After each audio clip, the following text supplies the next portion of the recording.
Hello friends, class 9 information technology online classes की series में आज हम देखेंगे unit 3 information and communication technology का chapter 2 computer and its components का पार्ट 4, जिसमें हम पढ़ेंगे external peripheral devices. So friends, आज की वीडियो का हमारा ऑब्जेक्टिव्स है today we are going to discuss external peripheral devices. Means हम इसमें एक्सटर्नल पेरिफेरल डिवाइसेस क्या होती हैं इनके बारे में सीखेंगे। और एक्सटर्नल पेरिफेरल डिवाइसेस में हम पढ़ेंगे digital camera, memory card reader, smartphone, tablets and smart watch. We are going to discuss one by one all these external devices in the next slide. So take it seriously and go inside the slides and completely watch seriously to the next video tutorials. Okay. So students, first of all we will talk about the external peripheral devices. In fact, पिछले video lecture में हम external और peripheral devices और internal peripheral devices दोनों को हम discuss कर चुके हैं, बट एक बार इसमें हम रिकॉल कर लेते हैं कि एक्सटर्नल पेरिफेरल डिवाइसेस क्या होती है। All hardware component that are not core part of computer system attached outside the system cabinet known as external peripheral devices. Means वो सभी हार्डवेयर कंपोनेंट्स जो कंप्यूटर का कोर पार्ट नहीं होते, मतलब मेजर पार्ट नहीं होते हैं। मतलब कोर पार्ट का मतलब ये होता है कि ऐसे कंपोनेंट्स जो जिनके बिना कंप्यूटर अधूरा है, यानी कि जिसके बिना कंप्यूटर वर्क नहीं कर सकता है प्रॉपरली, ऐसे पार्ट कोर पार्ट कहलाते हैं।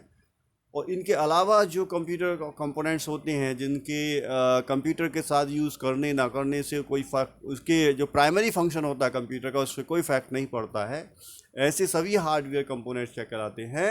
एक्सटर्नल पेरिफेरल कहलाते हैं। और ये एक्सटर्नल पेरिफेरल एक्सटर्नल इसलिए कहलाते हैं क्योंकि ये सिस्टम कैबिनेट के बाहर लगे होते हैं, यानी कि आउटसाइड द कंप्यूटर सिस्टम इनको अटैच किया जाता है। ऑलरेडी आप इनके बारे में जान चुके हैं। तो एक्सटर्नल पेरिफेरल्स डिवाइस को हमने रिकॉल किया है। तो external peripherals are all that hardware inside outside the system cabinet and not a core part of computer system known as external peripherals. So external peripheral के सीरीज में हम सबसे पहले जिक्र करेंगे डिजिटल कैमरा। डिजिटल कैमरा क्या होता है? It has to capture image or video and store into computer system in digital form.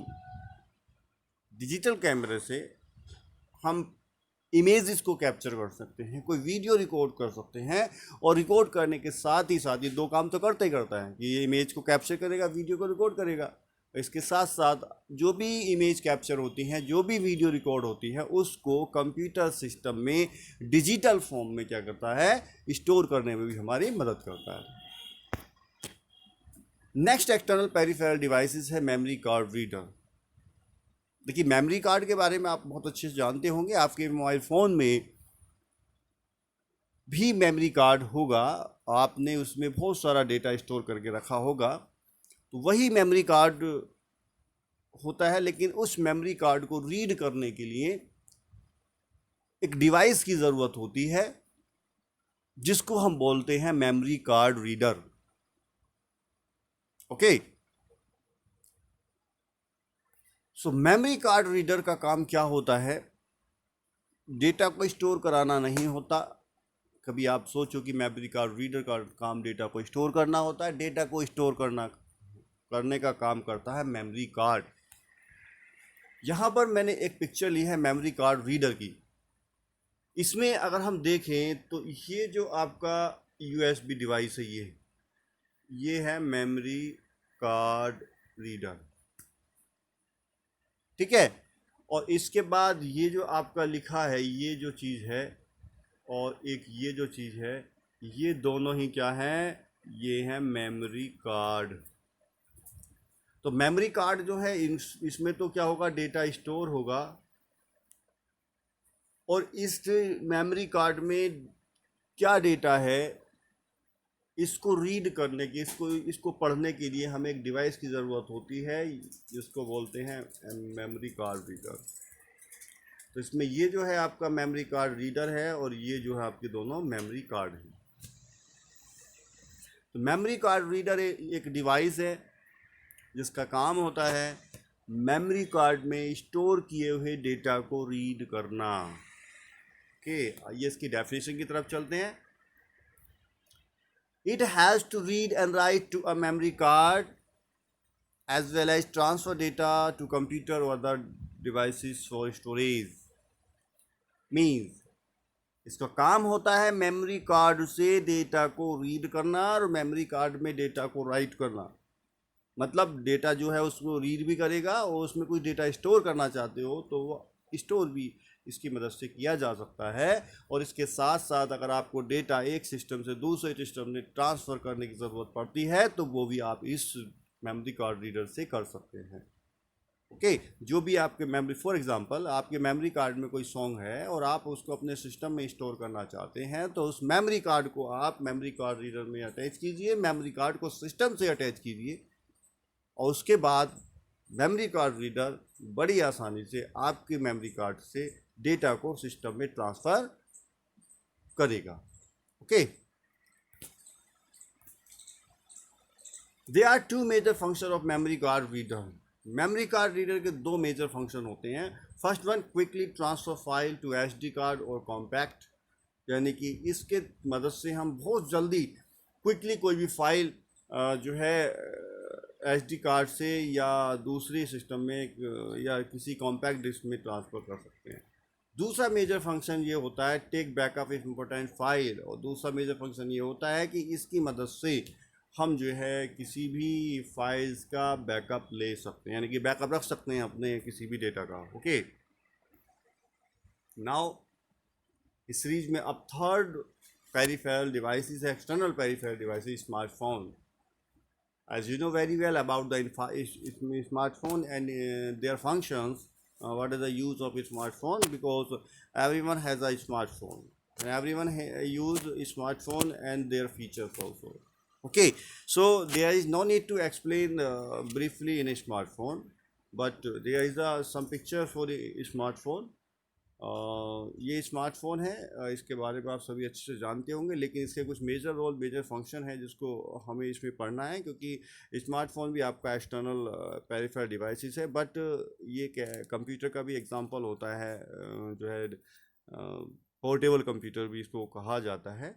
तो वो चीज़ अलग है। यहाँ पर ये एक्सटर्नल डिवाइसेस का भी काम करेगा, एक्सटर्नल पेरिफेरल का भी काम करेगा। क्यों? क्योंकि ये भी सिस्टम को हम सिस्टम के बाहर से मोबाइल फ़ोन को कनेक्ट कर सकते हैं और उसकी सर्विसेज को यूज़ कर सकते हैं। ठीक है, तो देखते हैं इसका यूज़ क्या होता है। It is a multipurpose mobile computing devices. Multipurpose है, मतलब इसमें कोई बहुत सारे काम इससे हम कर सकते हैं, बहुत सारे टास्क इसके कंप्लीट कर सकते हैं, इसलिए इसको मल्टीपर्पज़ मोबाइल कंप्यूटिंग डिवाइस कहा जाता है। That has to perform many actions. इससे बहुत सारे एक्शंस परफॉर्म किए जाते हैं, बहुत सारे फंक्शंस इसके अंदर होते हैं, बहुत सारे फीचर्स होते हैं जिसको हम यूज़ कर सकते हैं अपने कंप्यूटर से कनेक्ट करने के बाद। इससे हम देखिए डेटा को ट्रांसफ़र भी कर सकते हैं। ओके, डेटा ट्रांसफ़र करना है तो आप मोबाइल फ़ोन की मदद से कर सकते हैं। Just remember in previous memory card reader से भी हम डेटा को ट्रांसफ़र कर सकते थे। सिमिलरली आप जो मोबाइल फ़ोन से भी कर सकते हैं, क्योंकि mobile phone has a internal storage, internal memory to store data permanently और टेम्प्रेरी एज वेल। ओके, तो इसमें अपना इंटरनल मेमोरी होती है, तो इसी की वजह से ये अपने डेटा को ट्रांसफ़र भी कर सकता है। प्लेइंग गेम्स खेल सकते हो, लिसनिंग म्यूजिक सुन सकते हो, and so on other features are available in smartphone that is easily used whenever you connect to your PC। Okay, तो ये स्मार्टफोन है, इसको स्मार्टफोन को भी एक्सटर्नल पेरिफेरल डिवाइसेस कहा जा सकता है। Next one thing, tablet similar work like a phone, but it has a touch screen। Okay, and every task will be complete by simply touch on the particular icon on the screen। Okay, सो ये tablet है। Tablet की अगर हम बात करें तो ये smartphone की तरह ही दिखता है और काम भी स्मार्टफ़ोन की तरह ही करता है, लेकिन इसका थोड़ा सा फीचर्स इसके थोड़े अलग होते हैं। वो चीज़ हम इसके अंदर देख लेते हैं। और ये भी आपका एक्सटर्नल पेरिफेरल डिवाइसेस कहा जाता है। क्यों? क्योंकि इसको भी आउटसाइड द कंप्यूटर इसको यूज़ करते हैं, और जो काम हम स्मार्टफोन से करते हैं वही काम हम टैबलेट से भी कर सकते हैं। It is small size mobile, a device that work on mobile operating system like Android. इसमें ज़्यादा कुछ इसलिए नहीं बताया गया क्योंकि ये सिमिलर स्मार्टफोन की तरह होता है। अगर आपसे पूछा जाए कि स्मार्टफोन और टैबलेट में क्या डिफरेंस है, तो there is no major difference between smartphone and tablet. Both are has a touch screen display, both are has similar function and features also. Okay, you can use a smartphone to transfer file one computer to another computer, and as well you use a tablet also to transfer file one computer to another computer easily. Okay, okay. So next things, smartwatch. Smartwatch also external peripheral devices. Okay, smart watch आपने देखा हुआ आजकल बहुत चल रही है smart watch. Okay, सो smart watch इस तरह से हम देख सकते हैं बहुत सारी कंपनीज ने स्मार्ट वॉच को लॉन्च किया है। और स्मार्ट वॉच का काम क्या होता है? सिंपली टाइम को डिस्प्ले करना। But smart watch has some external features as compare to simple watch. Okay, smart watch is a general purpose mobile computing device. ये भी mobile computing device general purpose के लिए यूज़ की जाती है। That can be shine with the smartphone or tablet using Bluetooth can help to make receive call or send and receive message also. Okay, देखिए smart watch time का काम तो होता ही होता है, इसके साथ साथ ये मोबाइल कंप्यूटिंग डिवाइस की तरह काम करता है। सिमिलरली जैसे कि आपका स्मार्टफोन काम करता है, टैबलेट काम करता है। और ये जो आपका सिस्टम से कैसे कनेक्ट होगा? ये ब्लूटूथ की मदद से सिस्टम से कनेक्ट हो सकता है, जिससे कि इससे अपने मोबाइल फ़ोन को कनेक्ट कर लीजिए। उसके बाद आप उस पर आने वाली कॉल को रिसीव कर सकते हैं, और उसमें आने वाले मैसेज को रिसीव कर सकते हैं। उसमें जो भी मोबाइल फ़ोन पर जिस तरह का भी रेस्पॉन्स आता है, उस सारे रेस्पॉन्सेज आप अपने इस स्मार्ट वॉच से रिसीव किया जा सकता है। So smart watch also external peripheral devices use to connect with your PC and enjoy your take a receive call anywhere at a time. Okay, so these are the 5 types of external devices have discussed in this video tutorial. So many external devices also have, but in this your syllabus, in your chapter, these are 4 and 5 external peripheral devices. ये मायने नहीं रखता कि कितनी external peripheral devices होती हैं। मायने ये रखता है कि एक्सटर्नल पेरिफेरल डिवाइसेस क्या होती हैं, उसको किस तरह से पहचाने कि एक्सटर्नल है या इंटरनल पेरिफेरल्स है।